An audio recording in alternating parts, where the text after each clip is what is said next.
Hello, hello. Today we are going to talk about labels and most specifically how to read labels.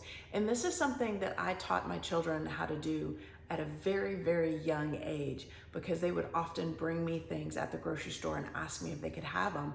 And I would turn around and I would say, you read the label and tell me what's in it. And here are the hot words that we can't have. And so hot words for our family was anything that had soy in it, anything that had dairy, anything that had wheat or gluten in it. Those were absolutely no-nos. And then came natural flavorings, and anything that said potentially MSG. But now we find that many of the labels are not actually putting MSG. They've coded it with different names. And then I had to teach my children the alternate names of sugar because there's a lot of artificial sweeteners out there. And so when you have a product that has artificial sweeteners, it actually doesn't show on the label as a sugar, but what we find is later on, it destroys our insulin and it causes our sugar to spike. There's been at least 20 years of research on how diet products lead to diabetes just as significantly as your sugar-filled products. And now we're seeing research that the artificial sugars actually destroy the bacteria of the gut.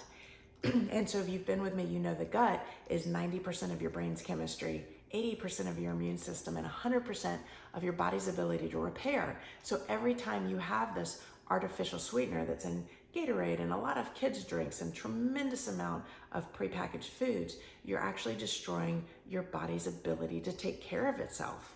And that over time is one of the many reasons we find ourselves ill and not knowing what's going on. So when we do look at the labels, you will find that at the top, that is the most ingredient, alrighty? And then as it goes down, it's the least amount of an ingredient. And I've had a lot of times people will tell me, well, you know, it's at the bottom, so it's just a little bit. And I'm always saying, well, how much poison does it take to kill somebody? Like a lot of poison will kill you immediately. A little poison just saps your life away over time before it actually kills you. So which one do we want? And then that's a kind of an aha wake up moment for people. So one of the things that I just really encourage people to do is if you cannot pronounce the word or you have never seen it in anybody's kitchen before, but it's on the label, then that's a chemical. That's not something that you need to be ingesting, and it can actually stimulate the stress response. It can actually stimulate depression, anxiety, learning disorders. It can stimulate terrible twos, hangry teenagers, and very angry adults because we're constantly being stressed by this food that we're putting in our mouth.